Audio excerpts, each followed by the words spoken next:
Several years ago, during a visit to the United States, Xi Jinping chose to be interviewed by a Chinese reporter living in the United States. After the interview, President Xi asked a single question of this reporter, not about his family, not about whether he enjoyed living in the United States or about any stories he might be writing.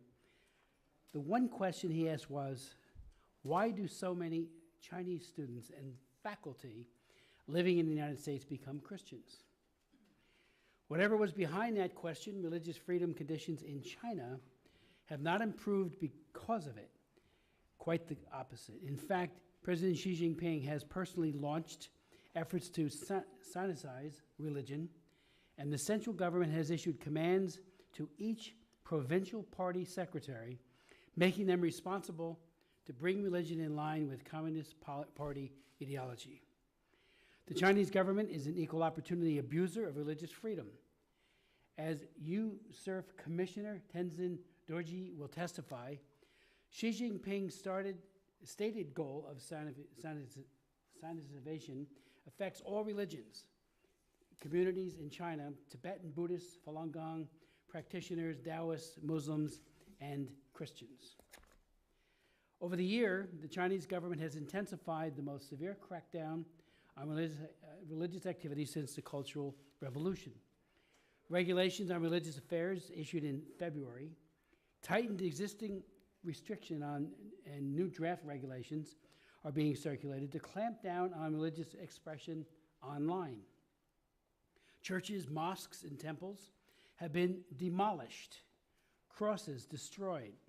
Children have been prohibited from attending services, and surveillance cameras are being installed in churches.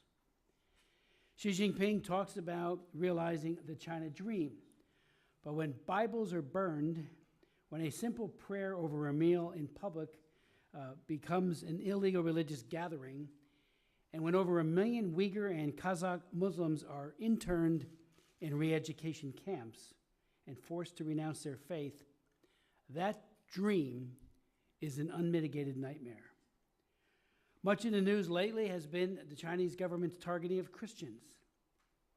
The Sinization campaign has affected both state-controlled and unregistered churches. Protestant and Catholic clergy remain in prison, and the human rights lawyers who defend religious believers have been jailed, disappeared, or tortured into silence.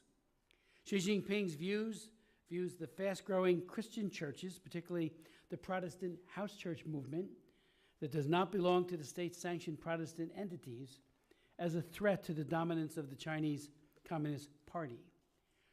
One of our witnesses here today, my good friend, the Reverend Dr. Bob Fu, has detailed on countless occasions the Communist Party's vicious war on independent house churches.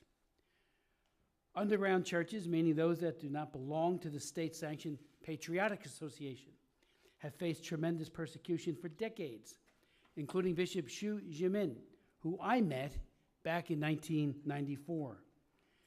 Bishop Xu's, and it was in a small apartment in Beijing, Bishop Xu's body bore witness to the brutality of China's Communist Party. He was beaten, starved, and tortured for his faith, and spent ultimately some 40 years in the Chinese Gulag. Yet when I met with him, he prayed not just for the persecuted church, but for the conversion of those who hate, torture, and kill. I was absolutely amazed at his kindness and said, what does the Chinese government fear in Bishop Xu?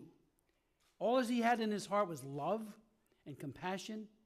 And as I said, he prayed for those who persecuted him and other believers of all the faiths. Unfortunately, only a couple years after Bishop Xu met with me, because he was out only a few years, he was arrested and disappeared and has not been heard from since. Today's efforts to forcibly close underground parishes expanded this year. China's Ethnic and Religious Bureau told the state propaganda arm Global Times in April that, quote, activities in illegally built parishes will be prohibited, and underground Catholic churches were being shuttered this very summer. Recent reports indicate that a deal has been struck by the Holy See and the Chinese government whereby the Pope will have will have veto power over Chinese government-approved candidates to be ordained as bishops. In exchange, 7 previously excommunicated priests ordained without papal mandate and appointed by the Chinese government will be welcomed back into full community with Rome. Already, the Vatican has asked two validly ordained bishops to step aside to make way for 2 formerly excommunicated bishops. Cardinal Joseph Zen, Bishop Emeritus in Hong Kong, has questioned whether Vatican officials making these decisions know what true suffering is, quote unquote. The reports are that the deal is provisional and full details are yet unknown.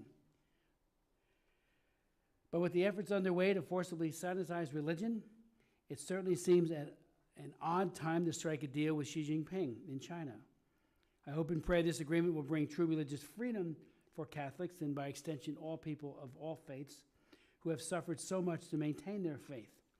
We will continue to monitor that situation closely to see if force is used by the Chinese government to close all underground or unregistered Catholic churches as a result of the deal.